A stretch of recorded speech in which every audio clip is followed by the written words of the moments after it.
Hello and welcome back to another episode of the Flow Lane podcast. I'm your host, Emma Maidment, and today I am in your ears for a Biz Bite. These are solo episodes where we dive into a business-related topic. We're going to explore, is your brand bold or just blended? Let's dive in. Welcome to the Flow Lane with Emma Maidment, the podcast for anyone ready to create a life of alignment, freedom, and flow without burning out. I'm Emma, a wellness entrepreneur, author, renowned yoga and meditation teacher, and business coach who's passionate about helping you live fully and intentionally. Each week, we'll explore how to reconnect with your purpose, live in alignment, and build a life that feels as good as it looks. From mindset shifts and practical strategies to navigating life's challenges to building your dream freedom-based business, this podcast is your guide to finding flow in every area of life. If you're ready to let go of overwhelm and step into a life of purpose, ease, and possibility, then you are in the right lane. Let's dive in.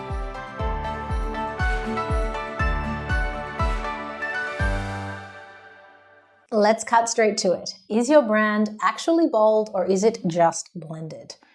Because if your content sounds like a remix of everybody else in your industry, and if your offers are really solid but people kind of forget your name, and if you're constantly tweaking things but never actually owning your own voice, then my friends, you might be blending in.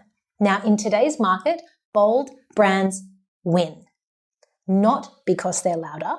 I'll say that again, not because they're louder, but because they're clear, confident, and magnetic.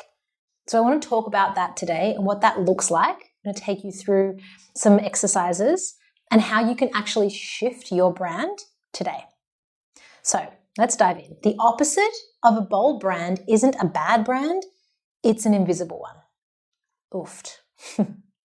You could be the most talented coach, practitioner, creative, teacher on the entire planet. But if no one can feel your energy, hear your voice, or connect with your perspective, then you will stay overlooked. It is a very harsh reality that often the most successful practitioners are the ones that are the most visible. Now, what can you do about that? Well, firstly, check in why you're blending in. Blending in is usually a sign of fear of judgment, fear of saying the wrong thing, fear of being too much, fear of what Auntie Susan might say to you or think about you when she sits across from you at Christmas time. These are the stories that hold us back from stepping into your authentic self and standing for something, being a force in this world. Because here's the thing, you can't be magnetic without also being a little polarizing. Now notice how I said a little polarizing, because I think that this can also be taken to the opposite extreme. Let's say, for example, you are a somatic breathwork facilitator. Depending on, maybe you work in a very specific niche, but generally speaking, right, your political opinions don't really matter. Right? They don't really impact the people that you work with. It's probably not something that comes up in your sessions. It's not something that you really need to take a stand on. So turning your Instagram page into something where all you do is post about politics and the left or the right or what's wrong with the world and people need to wake up and no. Is that really helping your business? No. Is it being polarizing? Yes. But when we are polarizing, we want to be polarizing in the right way. So by being polarizing, what you can do, and what I always get my clients to do, is create a list of your values, values-based marketing. What are the 3 to 5 top values of your personal brand, of your business, that you stand for, and communicate through them, right?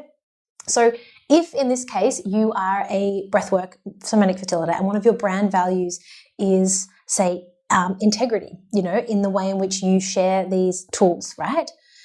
You might be calling out some of the really unintegral things that happen in the breathwork space of people that maybe aren't qualified, or what is a result of working with someone that doesn't have qualifications or can't hold space appropriately. What can happen as a byproduct of that? You can speak to and be polarizing about that topic because it relates to what you ultimately are about. So it's not about being polarizing for the sake of being polarizing, but it is about having an opinion and standing strong in who you are in a way that's relevant to what you are sharing or selling. So here's 3 signs that would indicate that you're blending in. Number 1, you're borrowing other people's positioning. So maybe you saw someone say something like high ticket mentorship for soul-led leaders, and now everyone's saying it. If it doesn't feel like you, don't use it. Find your own version. There is a great book called Steal Like an Artist. It's super short. I recommend reading it. If you don't want to read it, I'll give you the even shorter snapshot. Basically, what that book talks about is there are no new ideas. Everything has already been cognized, right? There's just interpretations of that. So if I got, say, 10 artists who practice a variety of different styles of art, they express art in different ways, different mediums, and I put a rose in front of them, and I said, I want you to recreate your own interpretation of this rose, I would get 10 different roses, right, from the same stimulus. So essentially, you can see someone say something. You can see something online and think, I really love that, right? But don't just verbatim copy it. Take it and make it your own. Put it through your own lens, your own brand voice, your own value set. How would you interpret that? Steal like an artist. So the second sign that you're potentially blending in, you are vanillaing your content. Things like, here's a tip, 3 things to know. That's not really a voice, that's just following a template, right? So start saying what you really want to say, even if it ruffles feathers. Now, it's not to say that you can't give a tip, right? But add something to it. Add something that is why that is important, or a stronger hook, right? That doesn't just feel so vanilla. For 3 tips for winning the day, you know what I mean? Like, stand for something, and it will maybe ruffle some feathers, but it will get you in front of the people that you're wanting to get in front of. And the third sign that you are blending in, your content doesn't make people feel something. Safe content equals forgettable content. If you want people to screenshot it, save it, text it to a friend, maybe even say something about it behind your back, right? That's bold, right? That is standing for something. That is being on someone's radar of conversation. That is someone checking in to see, what is this person going to do next? Oh my goodness. Again, it's not being bold for the sake of being bold, right? You don't have to be controversial. Don't go and take this, type it into ChatGPT and say, make me more controversial in every single post, right? It's about just boldly standing in who you are. And sometimes if you're someone that's loud naturally and out there, that's how it will come across. And if you're not, if you're more subtle, if you are a more introverted person as your character, the boldness comes from standing in who you are, right? Not trying to just make it safe, not trying to play the safe. How could I not offend people? How can I be for everybody, right? Because when you're trying to be for everybody, you end up being for nobody. You know, that age-old saying, when you stand for nothing, you fall for everything kind of thing, right? Like it's that same concept. So I'm going to take you now through a really practical task. So I want you to grab your notebook or open up the notes app in your phone, wherever you're rolling. And we're just going to do a really quick clarity check-in right now. So I'm going to take you through 4 prompts. You can write them down as we go, or pause this and come back to it. But number 1, what do you want to be known for in 5 words or less? Don't overthink it. First instinct, write it down. 5 words or less. What do you want to be known for? Prompt number 2. What's something you believe that might go against the grain in your industry? Right? So using the somatic breathwork as an example, maybe you believe that, mass meditations aren't actually the safest practice for people. I don't know, something like that. Or you don't need a fancy funnel to make money if you're in the marketing space, right? What's something you believe that might go against the grain in your industry? Number 3, what's one part of your story you haven't shared because it felt too much or not polished enough? That thing is probably the key to your resonance. When you share your story, people see themselves in your story, particularly if you do it in a way that makes it more about them and less about you. So yes, you're sharing your story, but someone will see themselves or see their desired outcome at some point in what you've achieved in your story or what you've gone through. Now, a little tip on this is to not share from the wound, meaning if you are currently going through something massive and big and it still feels messy and you haven't made sense of it, it's probably not the best time to make a reel sharing that story while you're still navigating it. again, this is relevant to different niches, but say, for example, if you were a facilitator, if you hold space for people, maybe you don't want to share that because someone's probably not going to trust your authority to hold space for them if they think, oh gosh, she's going through all this stuff herself, right? When you're on the other side of that is a better place to share it from. The other reason for doing this is the internet can be the wild west of humanity. And so if you are going through something that is deeply personal and big, yes, sharing it, might have an impact and help other people, but also you have to be prepared for potentially an onslaught of comments that could trigger you. And if you're going through something, it's always best to share it on the other side. Not to say that you need to have it polished or have all the answers, but you need to energetically be in a place where you feel like you could hold space, right, for the potential fallout of sharing that. But often it's these little things that we feel, or these little aspects of our stories that we feel are too much, or it's not polished enough, or it's not good enough, that will really resonate with your desired client. Number 4, if someone was describing your brand in a group chat, what would you want them to say? So basically, what do you want people to talk about behind your back, right? Or that doesn't have to mean in a mean way. If a friend was referring you, if someone was referring you to someone, what would they be saying and why? Okay. Have a write. Write that down. So I just want to share a little story with you to kind of highlight this point, I guess. So I had this client come to me. She had a beautifully curated brand as far as her Instagram aesthetic and all the touch points, her website, all the things. Beautiful, right? She was making pretty much $0 in sales. Why? Because she was spending so much time building aesthetic and not authority. There's a massive difference. So we flipped the script. We ditched the kind of lingo that she was using. We got her to own her opinion and speak directly to her dream clients' subconscious fears and desires. Now, fear-based marketing is very much a thing, right? There's people online saying it's outdated. Now we do desire or attraction marketing, whatever. It's essentially all the same thing, right?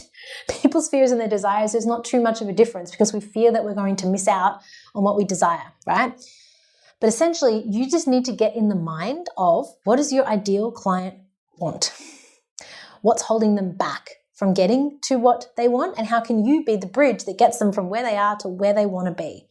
And when you're really, really clear on that, you can speak directly to them.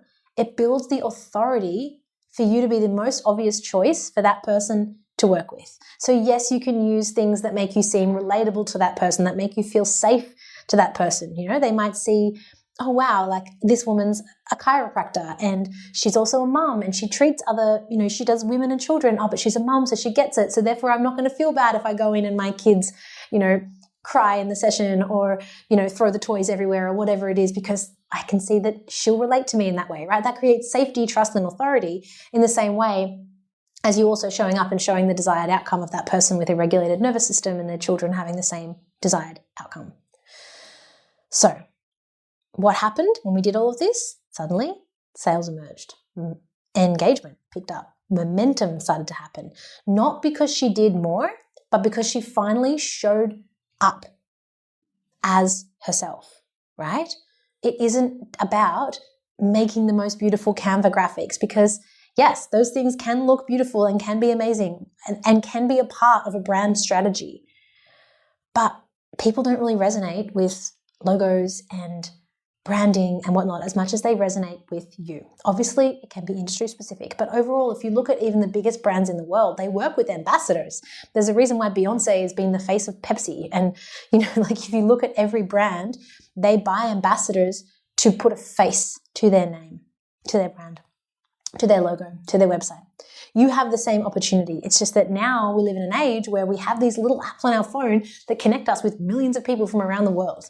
So getting out there is firstly often the hardest part, but not hiding behind the brand and the logo and all that stuff and being authentic in a way that actually builds authority. So if your brand is blending in, I really want to help you go bold, but in your way. And let me just highlight that again, in your way, because it's not cookie cutter, right? This is why I don't have a specific course on this, right? Because I can teach you the foundations. Maybe one day I will. I can teach you the foundations of all of this stuff, but ultimately the real success comes from the individual approach. So Firstly, if you're new to this, then I want you to go onto my Instagram and I want you to comment, pretty much comment on any post, but you'll see there's some pinned post. Comment personal brand. That's going to send you straight away, the internet fairy gods, fairy robots, will send you a downloadable guide. And that is a guide to building an authentic personal brand. It goes through some very clear foundational steps so that you're building a brand based on who you authentically are, not on following some sort of brand random metric, right? That is a great place to start. The second place then is to book in one-on-one with me for a soulful strategy session. So these are 2.5 hours in person on Zoom. And then afterwards, I take that and put it into a full strategy document with to-do lists and steps for you to be able to action on after that date. So the reason I do them one-on-one, because like I said before, we want you to go bold your way. So it needs to be about you, your essence, your offers, who you are, what you're bringing to the table, as opposed to just kind of following someone else's random blueprint, right? It's got to come from you. And we're all so different. So that gives you your own individual print, right? That you can then take and action upon over the next 6 to 12 months. Off you go. You're clear. You know what you need to do, where you need to reposition yourself, how you can reposition yourself, all of that stuff. So either one of those, I'll pop some details of them below in the show notes for you to come and check it out. But I want you just to remember, your brand doesn't need to be louder. It just needs to be braver. Because the world doesn't need another version of what already exists. It just needs you, fully expressed, unapologetically visible, and boldly in your lane. So my friends, thank you for tuning in to the Flow Lane for this week. Come and tell me on Instagram in my DMs, slide on in or send me an email. What did you take from this? Did you enjoy this style of episode with the little journaling prompt in there? Are you going to redo it? Maybe save it for later or send this to a friend. Send this to someone that you know is maybe struggling with this or has so much potential and could be having such an impact in the world but is staying so small and quiet. Send it to them. I'll be back in your ears again really soon. Take a moment to rate and review the show. It helps me reach more people. I'll be infinitely grateful. And let's flow on.